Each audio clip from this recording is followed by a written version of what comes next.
So,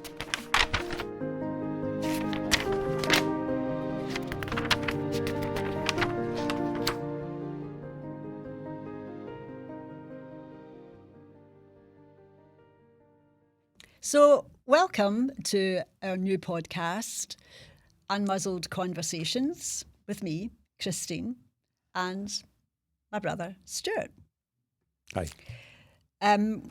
The reason for our podcast is that we are going to be talking about Glasgow. Going to be talking about old Glasgow. We are both proud Glaswegians, and we want to share with you our experiences of being brought up and living in Glasgow, as well as going back to World War II. So we're looking forward to unleashing some of the old Glasgow history with you and sharing that with you.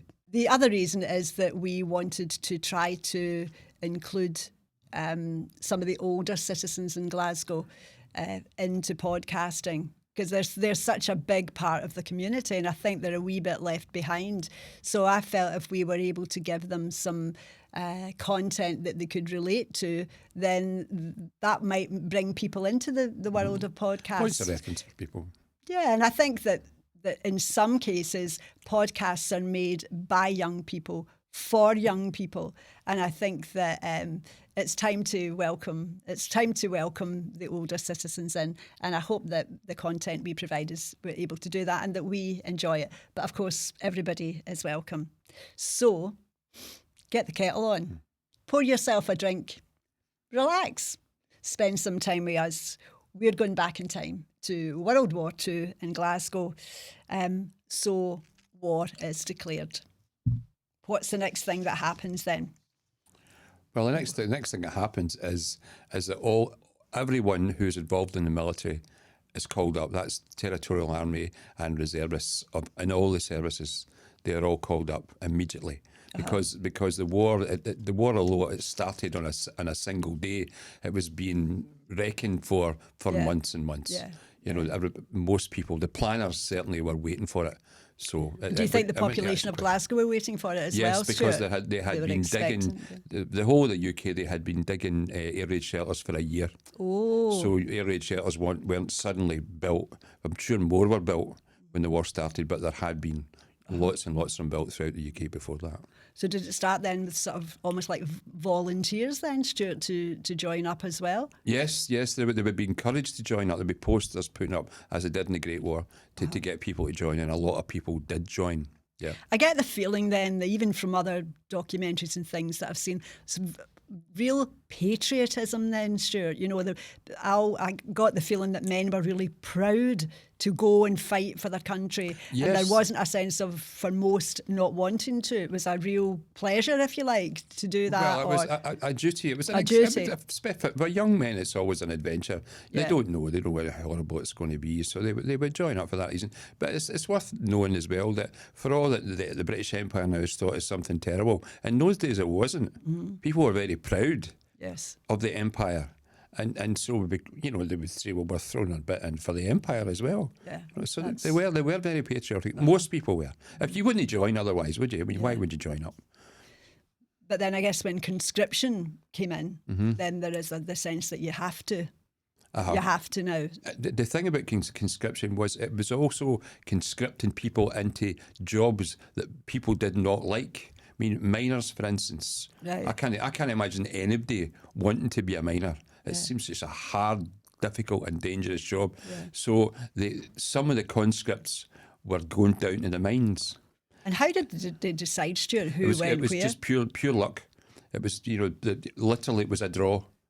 And see, 1 in every 6 was sent down the mines and things like that, yeah. So there were men being conscripted into the army and men being conscripted into the coal mines, but also for the war effort as well, the manufacturing as well of planes and pieces. Munitions, material. There would be, And I think from our mum's story that she was, taken out of the job that she was doing, and or she decided to go and work. She left. Well, if you think about it, she worked for Collins. She worked for the printers, book people, publishers and printers and publishers. Yeah. Well, the demand for books would drop Yeah, And also it was deemed, well, books are important, but they're not as not important necessary. as Merlin engines. Yes. So that's where the emphasis would be. And it was the same, she helped to make engines, but other people were making guns and weapons and shells and ammunition. All would be factory-based type people jobs. were making uniforms, for instance. I mean, of you never course, think of that. People making boots, bootlaces, everything like that was needed. Yeah, yeah. My God, I forgot all about that. Because the other thing that happened, I think, quite quickly was that children were evacuated to outside of the city of Glasgow for fear of bombing. That's right, yeah. See, also, the people, what they were really scared of is what happened at the tail end of the Great War. There was terrible things discovered, like gas. And poisons. Yeah. So that was a big. People thought, well, you can now deliver it. Before they were most in shells and were artillery shells, and then near the end of the war, they were bombed. But they never ever used the diseases that could be done. It was never done, but everybody knew it was there. Yes, there was chemical warfare. Chemical warfare in those days. Yes. It's come up. Yeah. From Germany from Germany. Originally, but the Allies had them as well. There were always retaliatory weapons, yeah. So people had thought, well, if there's planes come over now, they would drop gas, they would drop germs, anything, poisons, anything. You could poison water, for instance. What's to stop somebody going up to Mulgai and just throwing a tub of whatever there Some was chemical. in the water, and the whole city's. Doomed, and the thing is, you don't need to kill a lot of people, but you can scare people. If the people just left the city, well, the industry stops, doesn't it? I mean, there's a lot of things can happen without killing people, but that was a big, big fear. I thought chemical warfare was a new thing. No. I didn't realise it was something that was happening then. So that must have been quite terrifying then. That was a big fear. So that was one of the main reasons that the children were evacuated to these places, like... It was for safety, safety. A combination of things, but not just for the things that did happen. It was the fear of the other two things that could happen, which potentially would be more dangerous, kill more people quicker. I think that happened quite quickly, didn't it, at the beginning of the war? I think in 1939 or 1940. Yes, it started in 1939 very, very quickly. Yeah. So the children were evacuated to places like Perthshire. Well, our two uncles. Our two uncles were in Rossie, Stuart. Went to Rossie, I was trying to remember if that was a pleasant experience for them. I think it was for them. Because they always went to visit Rossie when they came back from... Memories. Really? Yeah. Oh, they had happy memories. But I mean, it wouldn't be the same for everybody. And this is something I just learned recently. Now, you'd think that what they would be taking, all the kids throughout the UK, they'd be taken to anywhere, in the country. Somewhere like Devon or someplace, and they were taken to halls. Now, how do you think they were put with the people? The kids were in the hall. I'm just asking you. I didn't know this. I think they were picked. I think they were chosen by the people. I think I read that. So the good-looking ones get picked right away. Maybe the ones with the better clothes get picked. So you could be left. How horrible for kids. Just as I remember only too well being the last pick for the football team. You still remember that? Aye. I'm scared. But that, I remember at the time, is that how they did it? Yeah, I remember just doing a bit of research for this because I didn't know anything about the war, and I thought, how awful for kids not just to be evacuated, to go from 1 minute to be with your parents and all you've known, to be put in with people you've never met in your life before. And for some people, as you say, it was not a happy experience. And some children I know were quite exploited and used to work, and God knows what other things probably happened as well, but hopefully it wasn't too many of them. And as well as that, I found out that people were paid. So they were actually paid to take evacuees.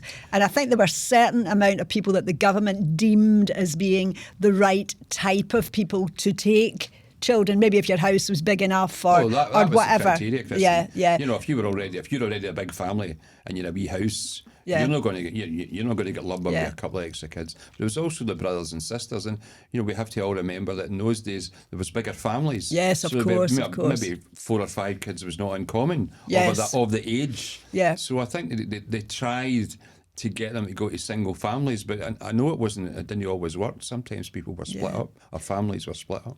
And I read as well that for people who were decided that they were the right, that they were chosen as being the right type of family within the right circumstances to take an evacuee, if they decided not to, they had to pay a fine. Yeah, I didn't know that, Christine. Yeah. So, it was a kind of an enticement, I It was suppose. a carrot and stick. Yeah. It's clearly a carrot and stick situation. Yeah, but it was, although it sounds to us now quite traumatic that children that would happen, it was for the greater good. Oh, and it was to try to keep them safe as well. For the best of reasons. Yeah. I mean, I would like to think how that could have possibly be done nowadays. No chance. But then again, I did read that nearly all the kids were back. So they went away in 1939 when war was declared quite quickly. But then I think it said January 1940. They were all, half of them were back. Because nothing had, the war actually, the only place that was fighting, there was no war, essentially. There was no conflict going on apart from the sea war, which obviously did not involve, it did not involve bombings it didn't involve planes civilians. So nothing happened as far as a war on land until May 1940, and even then, after Europe was taken by the Germans, nothing. The Luftwaffe came over, but they were basically trying to beat the RAF, and so that they could invade. Outskill them. They tried to wipe them off, because they could never compete with the Royal Navy. Yeah. They had nothing like as many planes as ships in the Royal Navy, so they had to beat the RAF, and so they concentrated on that, and then they didn't win. So they sort of gave up and thought, right, okay, we'll start bombing, and they started bombing London. Yes. And so basically the kids were then re-evacuated. Yeah, so the ones that had come back had yes, to... And was that the same in Glasgow as well, yes, Stuart? the same. Was it the same? Throughout the whole... Even Belfast got bombed. What do you think? You think Belfast's too far away? Aberdeen got bombed. Yes. There was planes from Norway came over and bombed them. So every city was potentially under fire. Yeah. And London get bombed something like every night for I don't know how many, hundreds of days. Yeah. Every night. Yeah. So...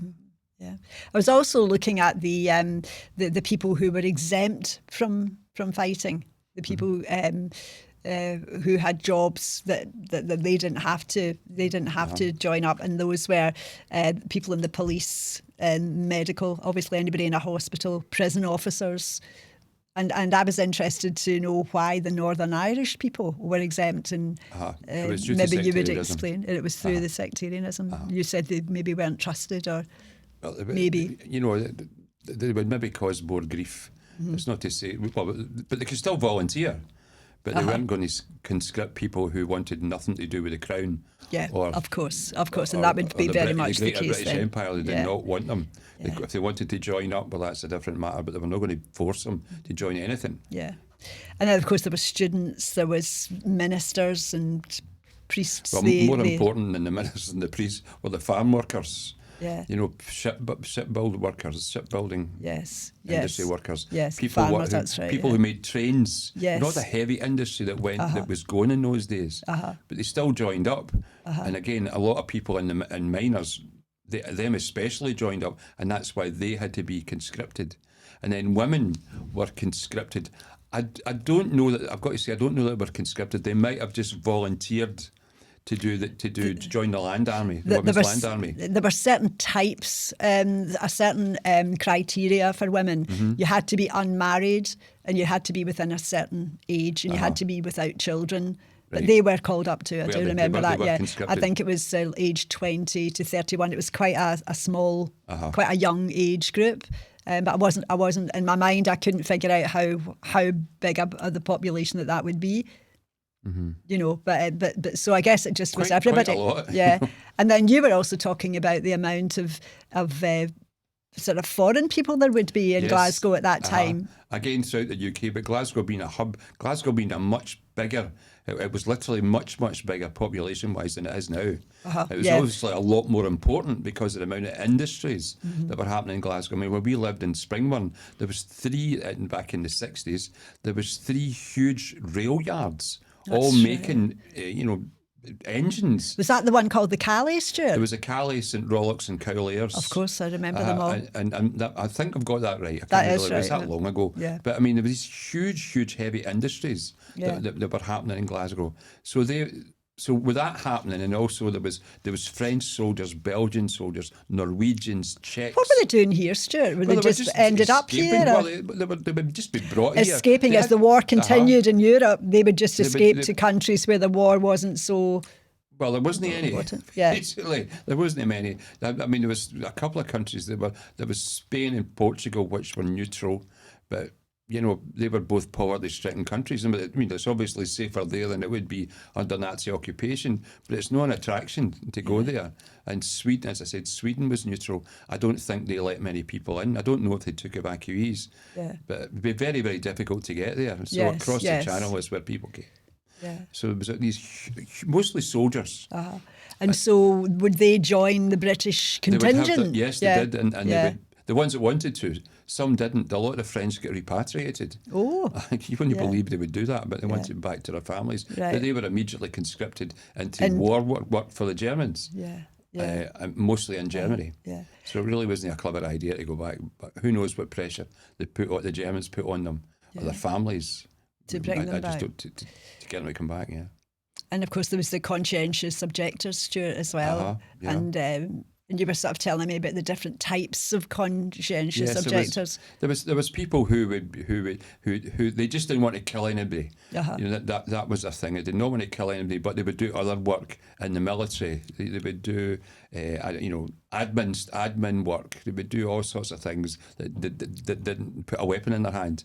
And others would be very, very brave. They would be unarmed people that would work doing first aid, medics, people like medics and things like that. But there were others who were more extreme and would have nothing to do with anything military, nothing at all, when they could contribute anything to it. Right. So I think they might have been dealt quite harshly. Yes. So and maybe even imprisoned, Stuart. Yes, some certainly were. But I think it was kind of given up. I thought, well, what is the point in putting them in prison? Just let them go. I was trying to think how they would be dealt with by Glaswegians, as people, If they were daft enough to tell anybody people, with their own circle, I don't think they'd be treated very well. In any country. Because I do think that patriotism was really a much bigger thing then, very much so. Of course, there was also the rationing during the war, Stuart, as well. And I was having a wee look at the types of things that people... I was actually looking at the things that were not rationed as well. And that's quite interesting. Which was let's have a wee look at my wee list here. Let's have a look at one of my lists here. Of course, it's got to be the one at the back, hasn't it? So, so what was rationed was that everybody, for each person, they got an egg every week, 2 ounces of tea and butter, 1 ounce of cheese. I mean, that's tiny, isn't it? An ounce of cheese, quite small. 8 ounces of sugar, 4 ounces of bacon, and 4 ounces of margarine. And everybody had their own ration book, which they had to go to a retailer and kind of give them the ration book, or say I'll be coming to you for my rations. No, I think you just kept it with you so you could buy them, and you had to register. I put here you had to register with a local shop. Oh, did you? Yes, so there you go. The only thing that wasn't rationed were fresh vegetables, fruit, fish, and bread. Rabbits. And chickens. Right. Weren't rationed. Right. So you could have as many of these as you like. And pigeons, probably any bird that you could kill. Oh, fucking don't tell me people were eating pigeons. Oh, aye. Oh, pigeon pie is supposed to be quite nice. Really? I would have a wee go at that. Huh? Oh, for fuck's sake. That makes me think about one time when I was in London and the outside of the wind...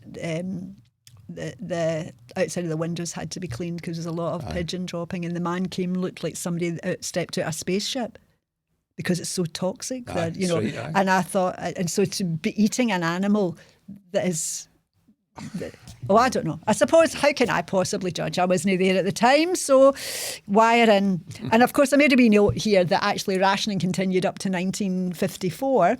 And meat was the last thing to be. Right, meat was the last thing to be rationed. It was sweets, but there you go. Yeah. There you go.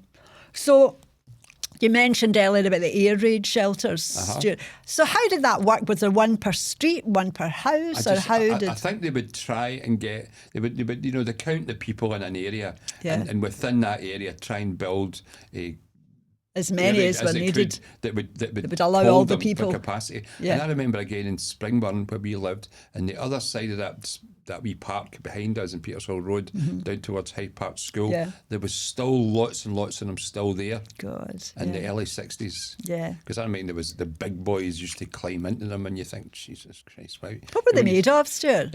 Well, they were earth. They were brick Bricks, structures bricks. covered with earth, because earth absorbs explosions, but also absorb maybe even the bomb might hit it.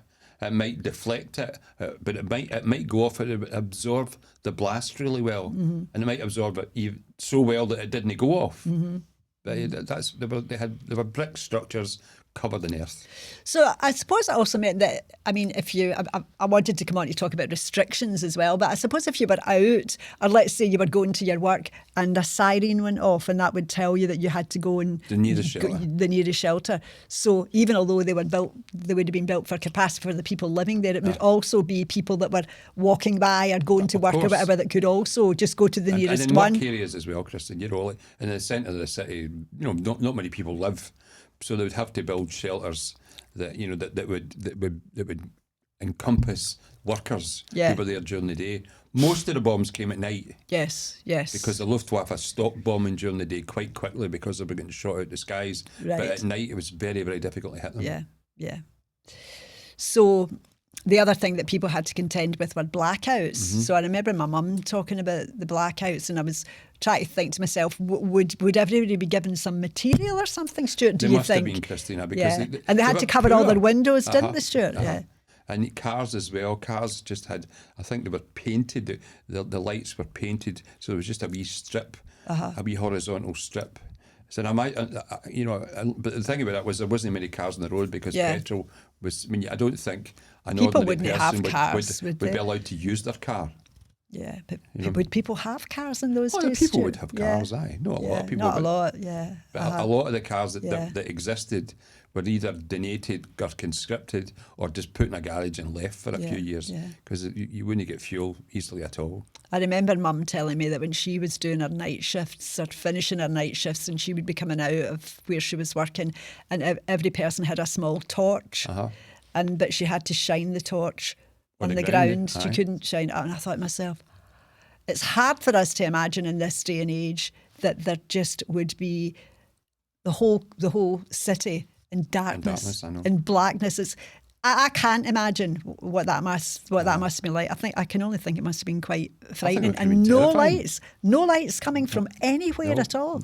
I mean, how the hell did you find your way home? It must have been like using your memory. Well, I think people would be used to walking in those days, Christine. And you would go off at the same place. Would there be buses, for example? Stuart? Yeah. You need to get the bus out to where she worked. Was it Hillington? Oh, God, was it Hillington? You couldn't walk to Hillington. No. Peterhead Head. So there would be buses, maybe even the trains as well. So I think you would be in a total routine. So you would just walk from where you always walked to the station that you always took. What kind of other restrictions would there have been as well, Stuart, for people, living an ordinary life? Well, travel would be the biggest one, Christine. People who could have afforded, wee journeys here and there, could. I don't think there was a lot of services going to places. Having said that, the troops had to get moved around and about. But a lot of the Clyde, for instance, was completely restricted. Only those who lived there were allowed to travel there, and a few people were turfed out, put to separate places because it was just a military area. And where I live now, in the Tynesbrook area, was absolutely military. Oh, really?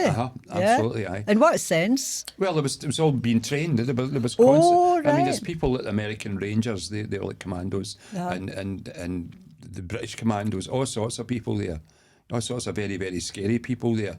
And it was At that time, Stuart? Yes. Yeah. And there was like a lot of Poles there. You know, there were right. some of the Polish, what was it called? It was the Polish Free Polish Army would be there. And be the same with Czechs and God knows who else, you know, with Canadians.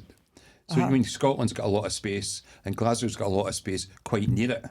So there'll be lots and lots of camps and barracks. God, that's amazing. I never thought about that. Yeah. I did read, though, that for people being conscripted into the army, that they got about 6 months of training if they had no training at all. Mean, so there was training on how to bear arms and stuff like that. The thing about the British Army being cannon fodder isn't true. I mean, a lot in the Great War, a lot of people were killed unnecessarily, but through poor decisions. But it was never a case that you could join up and the next week you were fighting.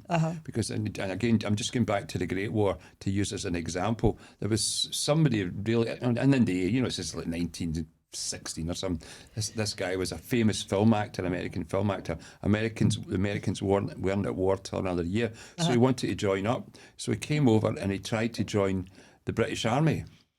And he said, well, when can I go into action? And he said, well, it's maybe 7 or 8 months. What? I don't want to wait that long. And he joined the French Army. And I think within 2 weeks, he was in the front line with an artillery squad. Within 2 weeks.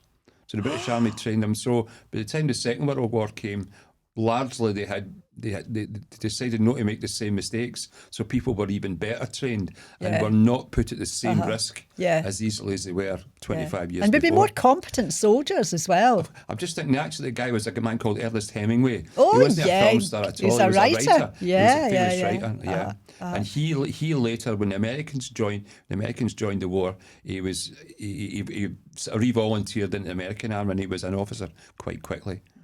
But it just shows you the difference between the two armies. Yeah. I was quite surprised at that. And then I thought, well, why would you be surprised? People have to be trained. If anybody starting any new job, whether you're working in the army or not, you have to have some kind of training, especially when you're handling weapons and stuff like that. The biggest thing is discipline. Discipline, to do what you're told, obviously within reason, but to do what you're told and do it right away and don't argue. Just go on with it and do it. And for the most part, it's really the only way to do it. Yeah. You can't even do simple things like moving people. How do you move 100 men or 1,000 men if you don't have any discipline? Yeah. You know, you get stragglers, you get folk walk along the road, you just march, and you'll be there in no time at all. Stop, dismiss. You're going here, you're going there. And we've done in a fraction of the time if they had to be properly trained. Yeah. And of course, there's the weapons, the serious stuff. And were there women soldiers, Stuart? Yes, there were, but they didn't fight in the front line. Right. That's only quite a recent thing in the British Army, and even then. So what kind of thing would the women be doing then, Stuart? What kind of? Well, they'd be doing administrative stuff. Oh, I see. So no fighting at all? No. Like the Wrens were the women's... What did the Wrens do, Stuart? They were in the naval services, the naval. and they did admin, and they were famously involved in quite a lot of communications, you know, the radio operators and things like that. Yeah. But they weren't allowed to go on the boats. Right, okay. And sorry, and the RAF had the women's WAFs, they were called. Oh, yeah, that's did the right. similar thing. Right. So the other thing that women get involved into was the Women's Land Army, the women that were here, and I was wondering in Glasgow how that would have helped. Would they? I read that they probably were going out to do some labouring jobs and stuff like that because a lot of the farmers were exempt, but a lot of the labourers would be going. Would have joined. The same as I can go back to the miners, and all sorts of other jobs that were really difficult jobs. I mean, I'm getting back to the miners because I've got sympathy for them, but a lot of areas, these were the only jobs available. Places in Fife and Ayrshire. There was nothing else, so boys went down the pit. So suddenly you get a chance to maybe even make more money in the army, I don't know. Get certainly some fresh air. Get better fed, travel the world, bit of adventure, who knows what you might happen to you. So quite a lot of them would join up. Yeah. So the women went out to replace the men, and I think there are stories that say they really liked it and they really enjoyed getting involved. And it seems quite superficial, but when I saw something on the telly quite recently about the Wrens, and this just coming to light that some of the great work they did. A lot of women joined up for the uniforms. And Oh my God, honestly, really? Yes, because they got letters saying, Women, what you like? Do you get? What do you get? Do you and, what are the shoes like? The tights, they get these tights, and then they get shoes, and the Land Army was as well. And it was a good thing because everybody wore the same stuff. You get people for, really rich women down to, working class women, but they all were issued their clothes and they all wore the same clothes. Yeah. And see that the women that were in the Land Army, they would be there for the whole of the war then, Stuart. I don't know how. I would imagine because still nothing changed as far as they always needed fruit, vegetables and meat. Yeah. They did everything. They were just basically farm workers. Yeah.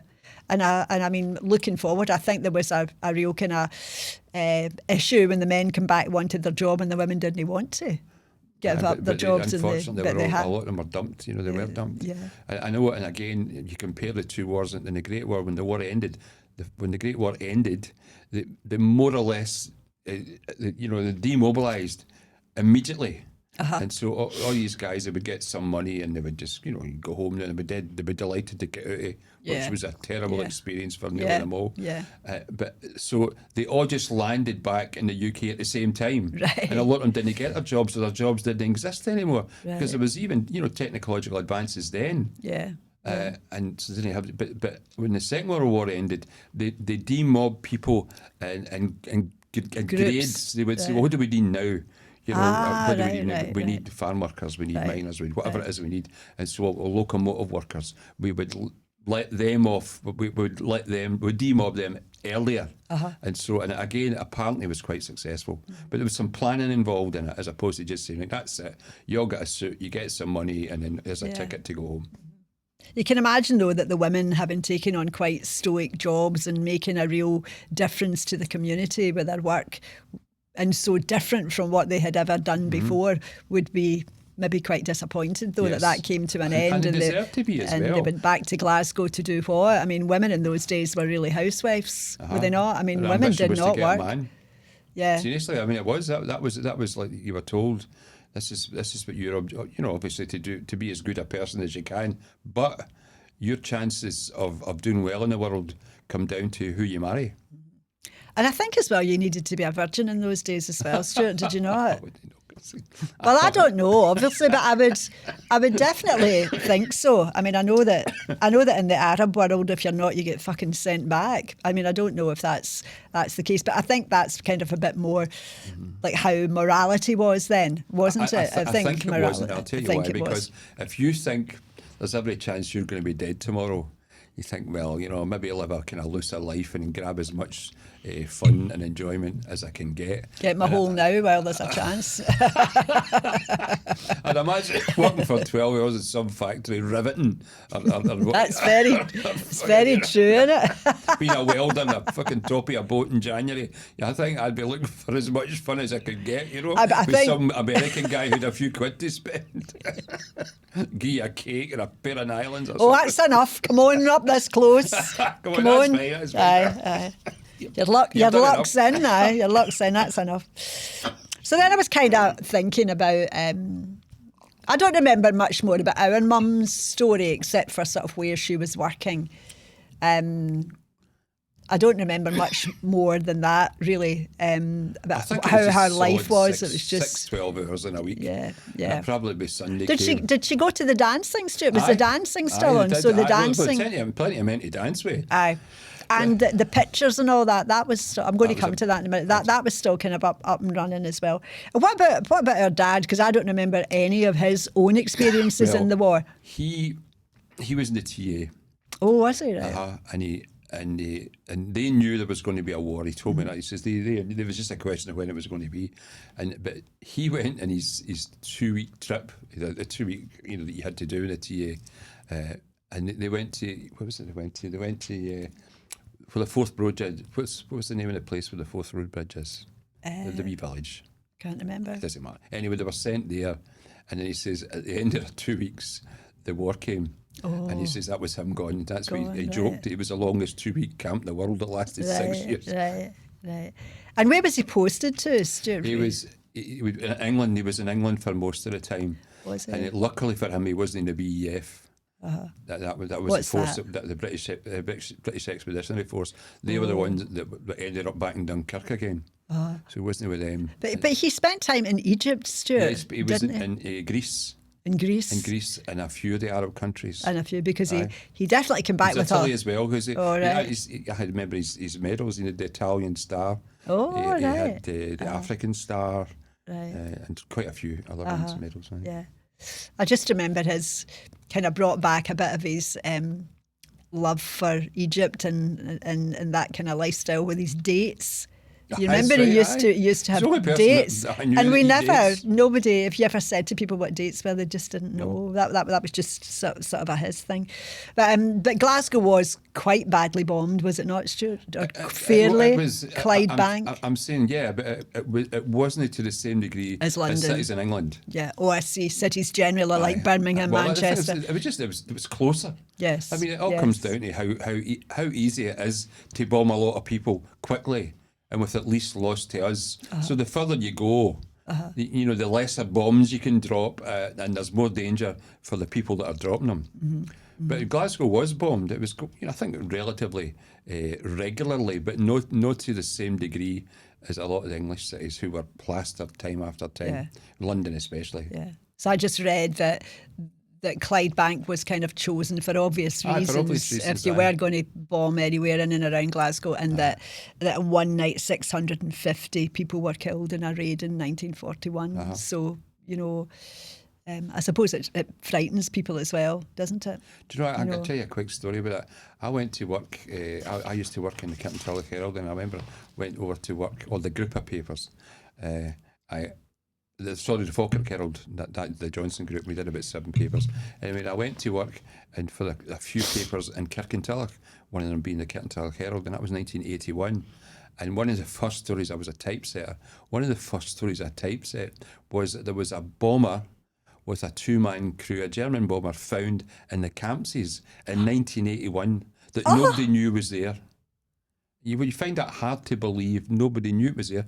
And they found the crew, identified the crew, buried them, full military honours, and the parents came over. My God. I think parents must have been a period. That's 40 years later. 40 years later. Aye, so the parents must have been a serious age by then. Wow. Yeah.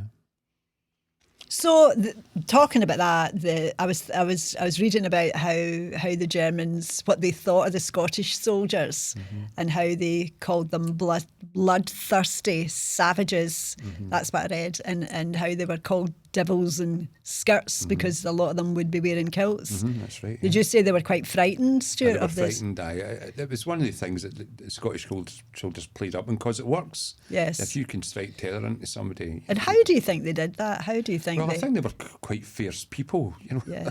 I think we are. Soldiers are not very sophisticated people, and given a bit of encouragement, they did very, very well at that. Yeah. Scottish infantrymen. Yeah. Germans, I think, are more controlled people. Yes. And calm, and we're a bit more emotional. For all the terrible things that happened then. That makes it even worse almost when you're calm and controlled for some of the things that happened. So. So I was thinking about how people socialised and how they spent their time, in the night, while the war was going on. What were ordinary people doing? And I think the only thing they could do was the wireless in their home. That was all that was available for them, to kind of crowd around the wireless and listen to news. But there would have been programmes, I suppose, on in the wireless. I don't know what they were. Programmes and news programmes and music and. Huge variation, but the biggest thing in Glasgow was the cinema and dancing. Yes, dancing was a big deal, and the cinema was really, really cheap. Yeah. But of course the other thing was that, and I remember my granny doing this, was how the women used to lean out their windows with that with a pillow. Aye. Right, that makes sense, because they were there for fucking hours, so they probably needed a pillow, and they would be talking down to people in the street, and people would be shouting up to them, and sometimes to people across, or Agnes, there was quite a kind of could be quite a community of people all talking from the windowsill. And that could go on for hours. I mean, women could just, sit there at that windowsill and talk forever and ever and ever. So I think that was the kind of Facebook at the time, maybe. I don't know if I told you this before. I was years later, into the 1950s, that existed, because I could remember it. But I remember there was a guy I worked with called Alec Tennant, and he was a compositor the same as me. And he wherever he worked, the print factory he worked, they had a power cut. So it just still get sent. He worked night shift, so they get a power cut about 2 a.m. So Alec lived in Bridgeton, and in those days people generally worked. So, and there wasn't like any noise at night. So he deliberately was really quiet, walking up the street, and getting to where he was and going up the close and just going to his bed. And the next day, somebody says to his mother, "Everything okay with Alec? I saw him coming up, coming in the house last night." He's going, "What? How is that possible?" Somebody was sitting out the window looking. So there weren't many secrets in those days. That's a good story. But as well as that, of course, the dance halls were still open in Glasgow. Probably were in all cities, Stuart. And the theatres as well. Theatres were really popular as well. And the footballs were open, although that was stopped. All of those things were stopped at the beginning and then restarted again. And I was reading that the football pitches only had 50% capacity because they had to work with what was available with the air raid shelters. So they could only take as many people as could get into the area. That's just something that. But in fact, I read that in 1920, Glasgow was called Cinema City because it had 160 picture houses in it, which for the site, and considering all the population was condensed more or less into the city centre, was it not? I went as far north as Springburn and went east and west, but nothing like the size of it now. No, about 3 times the population that it is now. So it was a big thing going to the pictures, wasn't it? Right up into the 50s and 60s. I remember our mum and Auntie Joan going to the pictures every week. 3 times a week, I think. And so I thought I would maybe we could maybe look back at some of the things that were really popular then in the 40s. I think the one thing that I even remember myself from the 50s and early 60s is how important cowboy films were. Cowboy films and Indians, which we can't really say now, they're called native people, but cowboys and Indians and kids going about with bows and arrows. Cowboy suits. And these wee cowboy suits that you could buy from Woolworths. And the women had cow girdle. The girls had the cow girdle. It was a big, big thing, cowboys and Indians. So here are some of the favourite films of the 40s. Bambi. Right, okay. Casablanca. Pinocchio. Right. But by far the most popular and the most financially successful was Gone with the Wind, without question. And some of the best known film stars were Rita Hayworth, Judy Garland, John Wayne, Ingrid Bergman, Katharine Hepburn, Spencer Tracy, and I have to give a mention to Robert Taylor because that was my mum's favourite man. And you said what, Stuart? Who turned out to be turned gay out to be. She would turn in her grave if she ever knew that. But as well as the movies or films as they were called, there was always also what's called a movie tone reel. The news. And that was the news for people because obviously there was no tellies and things like that then. And so you were able to see the news. I mean, obviously you just would be depending on the wireless if you were at home. So there was no visual thing. So with movie tone you would see clips of, what was going on probably in the war as well, I would imagine. There was just bringing you up to date with the disasters, sports, politics, all the things that were going on. So that was probably the most popular leisure that was available to all, even to children, because it was cheap. Newspapers as well, Christine. Right, okay. Newspapers were a big thing then, although a lot of them were heavily censored. Yes. But most people read the newspapers.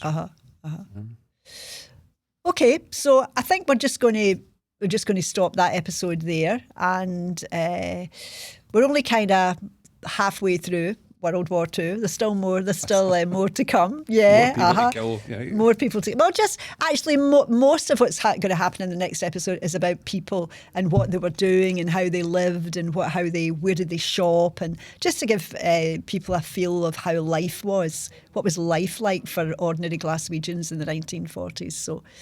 So we'll say goodbye just now. me and Stuart, and we'll see you on episode 2.